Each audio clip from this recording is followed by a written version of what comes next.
Преку невладини организации се подкупуваат гласачи роми од Куманово со делење дрва на само неколку дена пред изборите. Ромите велат дека опозицијската СДСМ стои за оваа акција, а невладината организација се користи само како параван зад кој се крие обидот да се придобијат нивните гласови. Според информациите до кои дојде телевизија Нова, вчера околу 15 часот и 30 минути на телефонскиот број 192 во полициската станица Куманово е пријавено дека во склад за дрва во Куманово се делат дрва за огрев на ромски семејства. Од страна на полициската станица Куманово е отидено на лице место и е потврдена пријавата.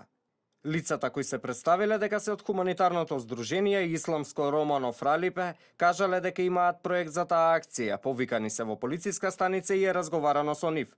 Лицата во полициската станица дале исказ дека здружението е формирано на 28.10.2016 година во Скопје.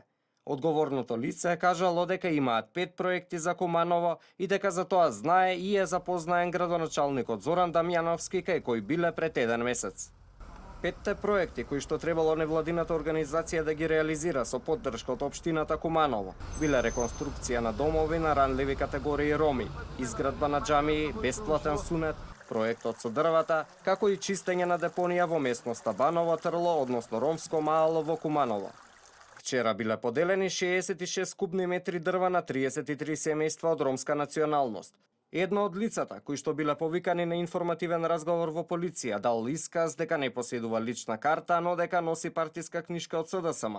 Тој додал и дека кога биле од партијата во нивното мало, им рекле дека сега полицијата е под СДСМ и да не се секираат за ништо.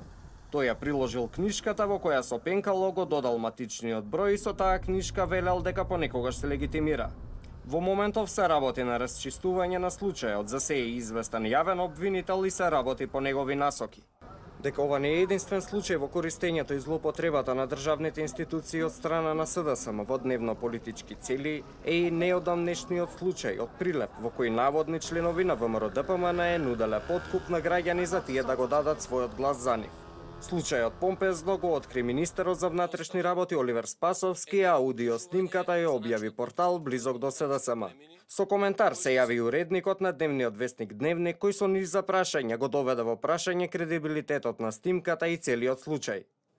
И таа очигледно наместена снимка на луѓе кои не се представуваат, на луѓе кои се перфектно озвучени и на луѓе кои се обидуваат да подкупат жена, што е 100% на другата страна, што значи никакви 60 евра нема да завршат работа. Служи не само како основ за Оливер Спасовски да отвори истрага, туку и јавно да го осумничи ВМРО-ДПМН за вмешаност во изборен подкуп.